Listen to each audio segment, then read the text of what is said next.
வங்கக்கடலில் உருவான மோந்தா புயல் ஆந்திராவின் கலிங்கப்பட்டினம் மச்சூலிப்பட்டினம் இடையே கரையை கடந்து வரும் நிலையில் ஆந்திராவின் பல பகுதிகளிலும் சூறைக்காற்றுடன் கனமழை பெய்து வருகிறது. அந்த காட்சிகளை முதலில் பார்க்கலாம்.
நேயர்களே, ஆந்திராவில் மோந்தா புயல் கரையை கடந்து கொண்டிருக்கக்கூடிய நிலையில் அங்கே பல்வேறு பகுதிகளில் குறிப்பாக 7 மாவட்டங்களில் கனமழை பெய்து வந்து கொண்டிருக்கிறது பலத்த காற்றுடன். இப்போ நம்ம திரையில் பார்க்கக்கூடிய காட்சிகள் பார்த்தீங்கன்னா, ஒரு கர்ப்பிணி பெண் பாதுகாப்பான இடத்திற்கு மீட்டு செல்லப்படக்கூடிய காட்சிகளை பார்க்குறோம். தண்ணீர் எந்த அளவுக்கு ஆர்ப்பரித்து செல்கிறது அப்படின்றதையும் காட்சிகளூடாக பார்க்க முடிகிறது. இந்த இரவு நேரத்தில் இவ்வளவு சிக்கலான ஒரு தருணத்தில் அந்த கர்ப்பிணி பெண் பத்திரமாக மீட்கப்படும் காட்சிகளை தான் நம்ம திரையில் பார்த்து கொண்டு இருக்கிறோம்.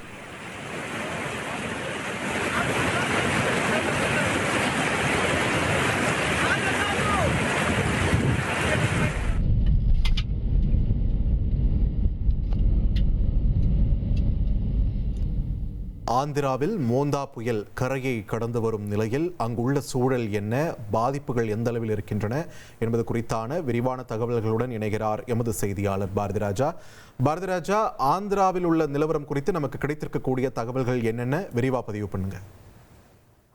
கண்டிப்பா பாருங்க, முதல்ல இப்ப பார்த்த காட்சி பார்த்தீங்க இல்லையா, அது எங்க நடந்த இந்த கர்ப்பிணி பெண்ணை எங்கே மீட்டார்கள் அப்படிங்கிறத பார்க்கணும்.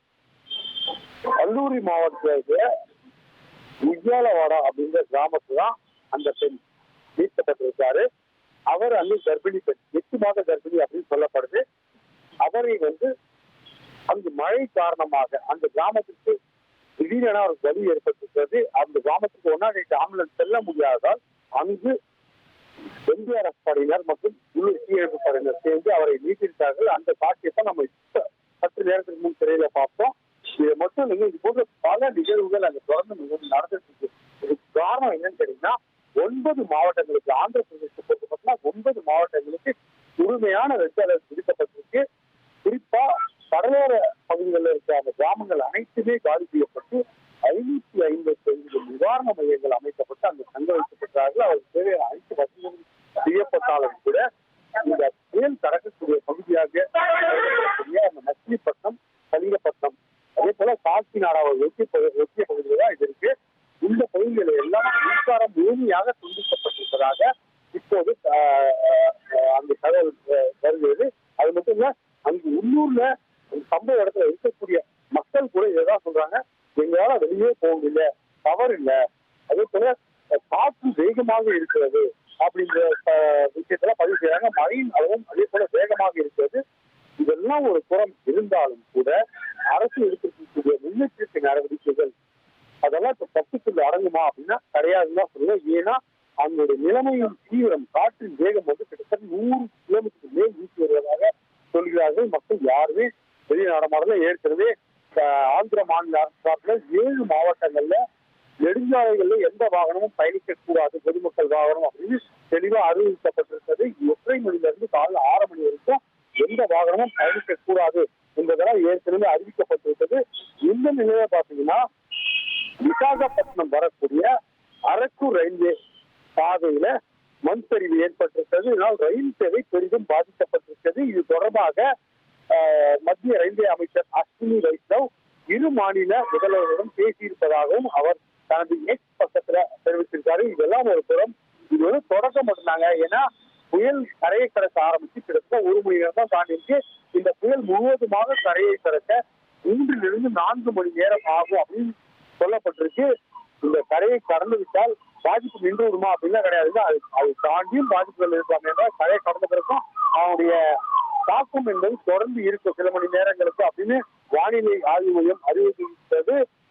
அதன் அடிப்படையில் முன்னெச்சரிக்கை நடவடிக்கைகள் தற்போது மேற்கொள்ளப்பட்டிருந்தாலும் கூட பாதிப்புகள் என்பது ஒவ்வொரு பக்கமாக இப்போது தொடங்கி இருக்கிறது. அதாவது மோந்தா புயலின் தாக்கம் என்பது ஆந்திர பிரதேசம் அந்த மச்சிலிப்பட்டினத்துல இப்பதான் மச்சிலிப்பட்டினம் மற்றும் காக்கிநாடா, குறிப்பா காக்கிநாடா மாவட்டத்துல ஒரு தாக்கத்தை ஏற்படுத்த தொடங்கி இருக்கிறது இந்த மோந்தா புயல்.